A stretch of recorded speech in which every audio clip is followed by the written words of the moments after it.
Do you really need to save $1 million dollars for retirement? Here's the wild thing. According to JP Morgan, you might only need to save 5% of your income for retirement. 5%. That sounds way too low, right?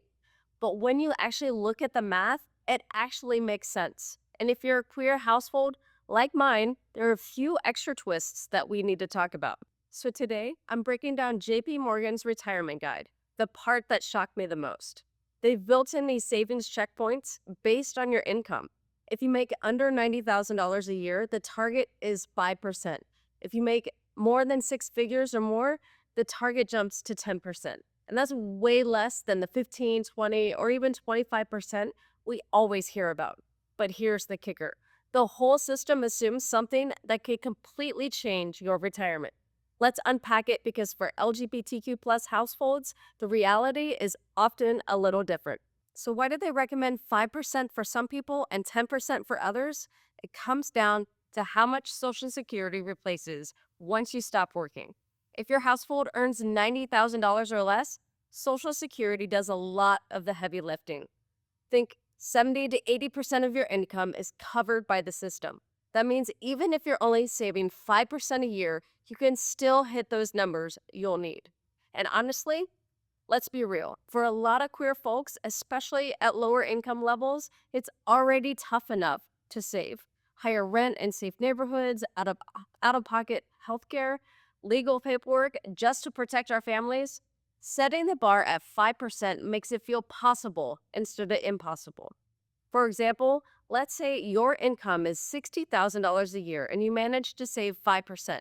That's $3,000. If you do that consistently and invest it, JP Morgan's math says by age 65, you'd have about $445,000 set aside. Not bad, especially when you combine that with Social Security. But once you move up the income scale, the math flips.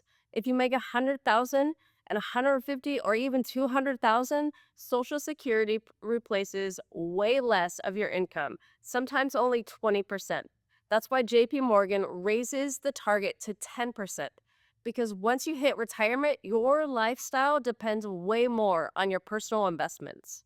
Take a two-income queer household where each spouse makes about $75,000. Together, that's $150,000 a year. Their checkpoint by age 65, 1.28 million. Now, I know that sounds like a lot, but remember, this is household savings.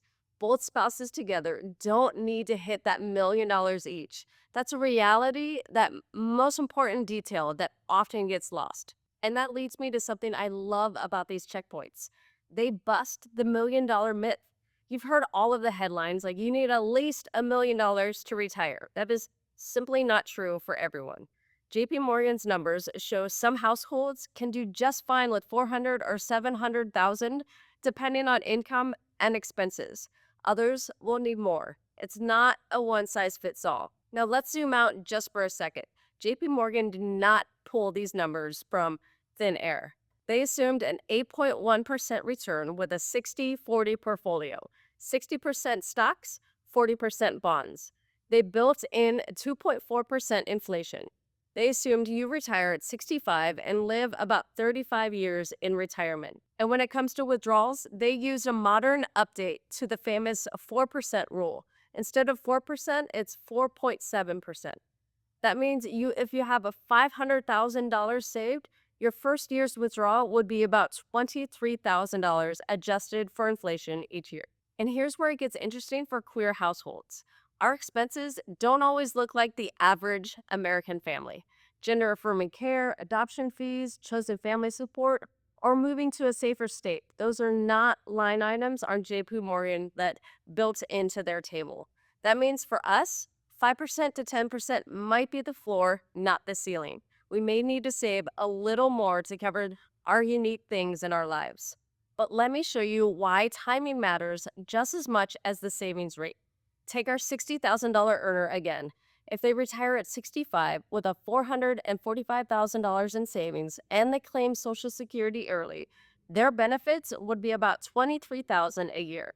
Add 4.7% withdraw from their investments, and their total first year retirement income is about $45,000 and $3,700 a month. But if they wait just 2 more years until 67, their Social Security goes up and their portfolio has an extra 2 years to grow. Suddenly, their retirement income jumps to $51,000 a year or $4,200 a month. And if they wait until they're 70, now we're talking $61,000 a year, more than their $60,000 working salary. That's the power of patience. And for couples, it gets even more flexible. Imagine both spouses making $75,000.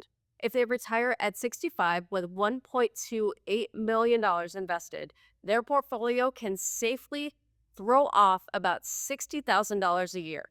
Add Social Security for both spouses, and their household income lands 160,000, almost 10 grand a month.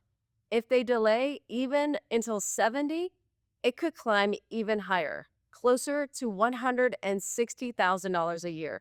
But again, do they actually need that much in retirement?